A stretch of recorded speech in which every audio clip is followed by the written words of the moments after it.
लंका पर विजय के पश्चात पवन कुमार हनुमान अशोक वाटिका में पहुंचे और उन्होंने देवी सीता से श्री राम के पास चलने का निवेदन किया।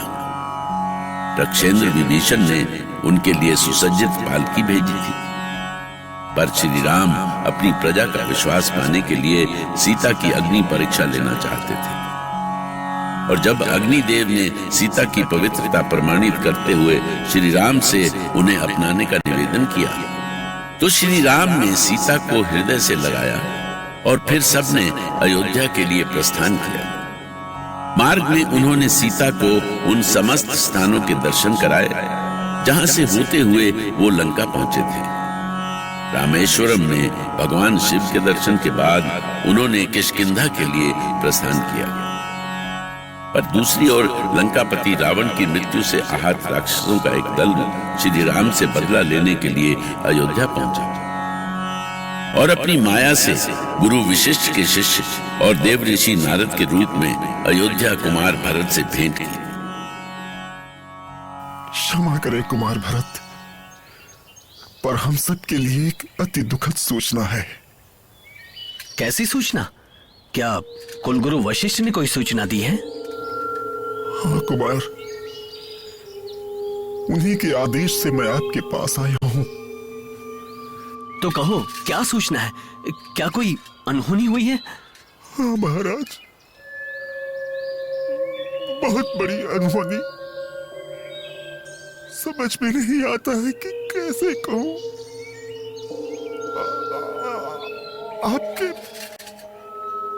आपके भ्राता श्री राम और लक्ष्मण की मृत्यु हो गई। क्या? हाँ महाराज, यही सच है। दुखों के बोझ से टूटी हुई देवी सीता अकेली ही अयोध्या आ रही है। नहीं, कभी नहीं। मैं नहीं मान सकता। ये सूचना झूठी है। ये सच है कुमार। गुरुदेव वशिष्ठ का सारा आश्रम इसी शोक में डूबा हुआ है। नहीं नहीं, भ्रमित मत करो। मैं अभी गुरुदेव के पास जाता हूं। उन्हें किसी दुष्ट ने छलने का प्रयास किया है। नहीं महाराज, आप इस समय गुरुदेव के पास ना जाएं। वो और भी दुखी होंगे। नहीं, कहां है? कहां है वो? मुझे तुम पर विश्वास नहीं हो रहा।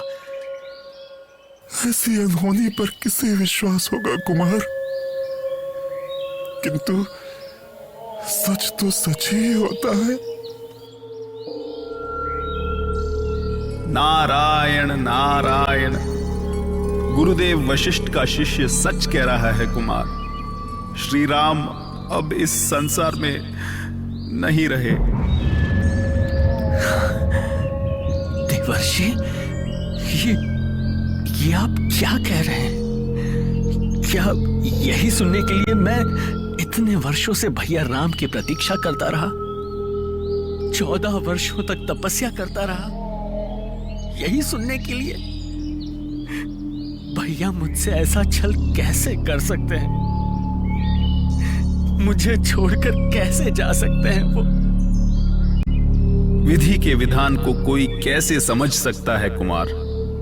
हम सोचते कुछ हैं और होता कुछ और है। नारायण नारायण।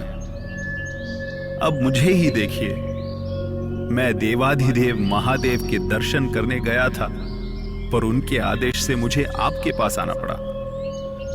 इस घटना से पूरा देवलोक दुख में डूब गया है। सौमित्र लक्ष्मण भी राम की मृत्यु का दुख सहन नहीं कर सके और उन्होंने अपने प्राण त्याग दिए। हे ईश्वर, तो तुमने मुझे ही जीवित क्यों रखा? किस दिन के लिए?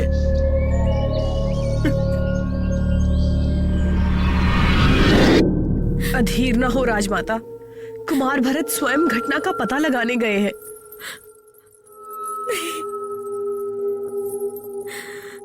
अब कुछ सुनने का साहस नहीं है। मेरा ये शरीर निर्जीव हो गया है।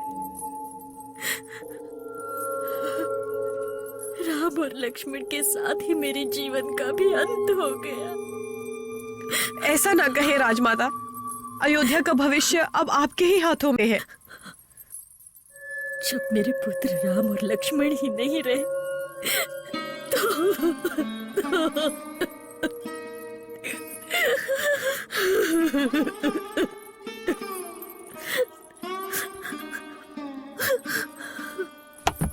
राजमाता, राजमाता, राजमाता कौशल्या, आंखें खोलिए। बाहर देवी सीता पहुंच चुकी है। वो कह रही है कि वो महल में नहीं आ सकती। वो बहुत दुखी है राजमाता, उन्हें आपकी आवश्यकता है। पता नहीं बेटी सीता के भाग्य में क्या लिखा है। मैं कैसे समझाऊं उसे, क्या कहूं, कैसे धीरज बंधाऊं।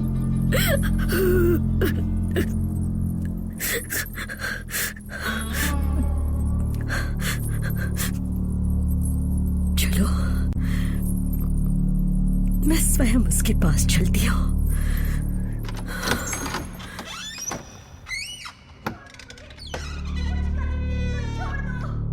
मैं अपने प्राण दे दूंगी, जीवित नहीं रहूंगी मैं। मेरे स्वामी ही नहीं रहे तो मैं जीवित रहकर क्या करूंगी? मेरे कारण ही उनके प्राण गए हैं। मेरे प्राण ले लीजिए ईश्वर, ये प्राण ले लीजिए।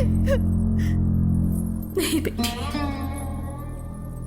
जीवन और मृत्यु पर किसी का अधिकार नहीं।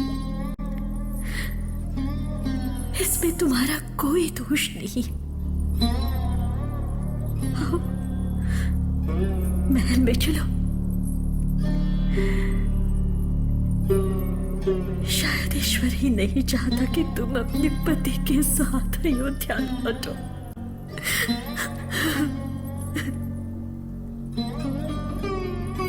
कौन सा मुंह लेकर महल में आऊं मां, जिस महल में मैंने हर एक पल अपने पति के साथ बिताया, उसी महल में मैं उनके बिना कैसे रह सकती हूँ? मुझे क्षमा करे मां, मैं सरयू नदी में जल समाधि लेकर अपने इस देह का अंत करने जा रही हूँ। नहीं सीता,